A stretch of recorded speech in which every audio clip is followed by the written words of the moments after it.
tena haita hiadana ny fanay kanefa diadiso fanatenana rehefa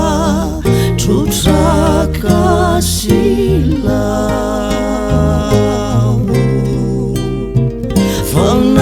fanatiaro diany amina le fianao tsy manany likilika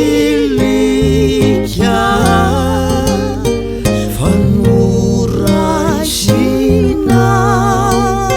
indray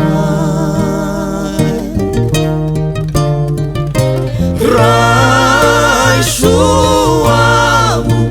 fa iverina indray ka ifonako toko reo titrako atr'izay indrony fo komba diovy sasa raisoka anjaka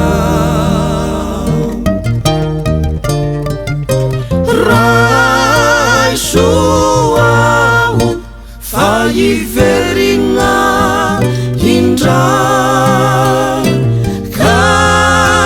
ifonako toko reo titrako atr'izay indrony fo komba diovy sasa